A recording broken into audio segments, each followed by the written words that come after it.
আপনি কি জানেন একজন মানুষ কতটা ভালো কথা বলে তার উপর তার জীবনের 85% সাফল্য নির্ভর করে? তার নলেজ বা স্কিলের উপর না, শুধু কমিউনিকেশনের উপর, কতটা ভালোভাবে কথা বলে তার উপর। আপনার প্রোডাক্ট ভালো হতে পারে, আপনার ইন্টেনশন ভালো হতে পারে, কিন্তু যদি আপনি ঠিকভাবে কথা বলতে না জানেন, মানুষ আপনার কথা শুনবেই না। আজকে আমি আপনাকে এমন 5টা কার্যকর কমিউনিকেশন টেকনিক যেগুলো ব্যবহার করলে যে কোনো মানুষ, আপনার প্রসপেক্ট, আপনার টিম, এমনকি আপনার পরিবার আপনার কথা মন দিয়ে শুনবে আর বিশ্বাস করবে, সেগুলো বলবো। ভিডিওটা শেষ পর্যন্ত দেখুন। শেষে যে টেকনিকটা বলবো সেটা এমন একটা টেকনিক যেটা 95% মানুষ করে না। নমস্কার, নেটবিজ সিস্টেম চ্যানেলে আরও একবার সবাইকে স্বাগত। কমিউনিকেশন স্কিল কোনো জন্মগত ট্যালেন্ট না, এটা একটা স্কিল যেটা শেখা যায় আর প্র্যাকটিস করে স্কিল বাড়ানো যায়। চলুন দেখি কিভাবে। প্রথম টেকনিক হলো সত্যিকারের শোনা। আমরা বেশিরভাগ মানুষ কথোপকথনের সময় আসলে শুনি না, আমরা শুধু আমাদের পরের কথাটা কি বলবো সেটার জন্য অপেক্ষা করি।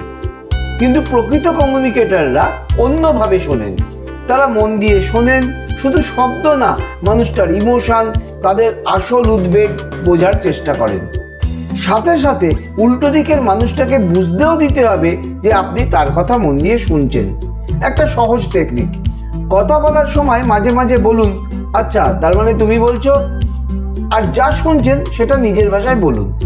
এতে মানুষ ফিল করে তাদের কথা সত্যিই শোনা হচ্ছে আর তারা আপনার প্রতি ভরসা করতে শুরু করে। দ্বিতীয় টেকনিক হচ্ছে লেকচার দেওয়ার বদলে প্রশ্ন করুন।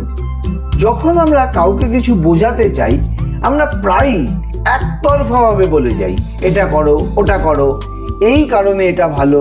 কিন্তু মানুষ যা নিজে খুঁজে পায় সেটাতেই বেশি বিশ্বাস করে, অন্যের কাছ থেকে শোনা কথায় নয়। তাই বলার বদলে প্রশ্ন করুন। প্রশ্ন করে সেই প্রসঙ্গে আসুন।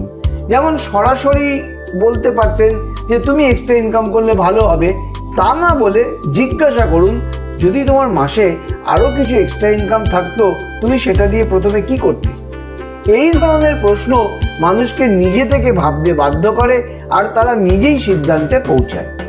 তৃতীয় টেকনিক হলো যত সহজ ভাষায় কথা বলবেন তত বেশি মানুষ আপনাকে বুঝবে আর বিশ্বাস করবে।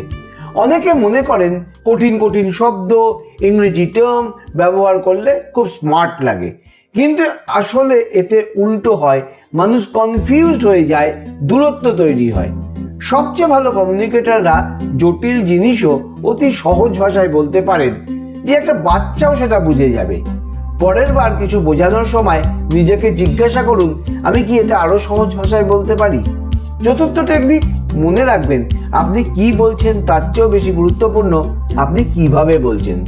গবেষণা বলে কমিউনিকেশনের একটা বড় অংশ আসে টোন আর বডি ল্যাঙ্গুয়েজ থেকে, শুধু শব্দ থেকে না। আপনি যদি দুর্বল, অনিশ্চিত টোনে কথা বলেন, চোখে চোখ না রেখে কথা বলেন, তাহলে আপনার কথার বিষয়বস্তু যতই ভালো হোক মানুষ বিশ্বাস করবে না। তাই কথা বলার সময় চোখে চোখ রাখুন, সোজা হয়ে বসুন বা দাঁড়ান, আর কনফিডেন্ট স্থির টোনে কথা বলুন। এটা প্র্যাকটিসের মাধ্যমে ডেভেলপ করা যায়, আয়নার সামনে প্র্যাকটিস করে দেখতে পারেন। এবার আসি সেই পঞ্চম টেকনিক যেটা নিয়ে আমি শুরুতে বলেছিলাম, নীরবতার শক্তি ব্যবহার করা। বেশিরভাগ মানুষ কথোপকথনে নীরবতা সহ্য করতে পারে না। যেই একটু চুপ হয়ে যায় আমরা তাড়াতাড়ি কিছু বলে ফেলি, প্রায় এমন কিছু যেটা না বললেই ভালো হতো। কিন্তু প্রকৃত দক্ষ কমিউনিকেটররা জানেন একটা প্রশ্ন করার পর চুপ থাকাটা কতটা শক্তিশালী। যখন আপনি কাউকে একটা গুরুত্বপূর্ণ প্রশ্ন করেন, যেমন তুমি কি মনে করো, প্রশ্ন করার পর চুপ থাকুন, উত্তর তাড়াতাড়ি করার জন্য চাপ দেবেন না।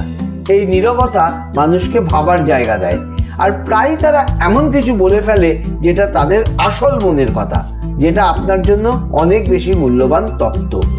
মনে রাখবেন, কথোপকথনে যে বেশি কথা বলে সে সবসময় জেতে না, যে ভালোভাবে শোনে আর সঠিক সময় চুপ থাকতে জানে সেই আসল কথোপকথন নিয়ন্ত্রণ করে। তো বন্ধুরা, চলুন সংক্ষেপে দেখে নিই আজকে আমরা কি কি জানলাম। প্রথম, সত্যিকারের শোনা। 2, লেকচারের বদলে প্রশ্ন করা। 3, সহজ ভাষায় কথা বলা। 4, বডি ল্যাঙ্গুয়েজ আর টোনে মনোযোগ দেওয়া। আর 5, নীরবতার শক্তি ব্যবহার করা। এই সপ্তাহে যে কোনো একটা কথোপকথনের মধ্যে একটা টেকনিক আপনি প্র্যাকটিস করে দেখুন আর কমেন্টে জানান কেমন ফল পেলেন। ভিডিওটা ভালো লাগলে চ্যানেলটিকে সাবস্ক্রাইব করে রাখুন, কারণ ভালো কমিউনিকেশন স্কিল আপনার বিজনেস, আপনার সম্পর্ক, আপনার পুরো জীবনকে বদলে দিতে পারে। ভিডিওটা লাইক এবং শেয়ার করলে খুশি হব। দেখা হবে পরের ভিডিওতে। ধন্যবাদ।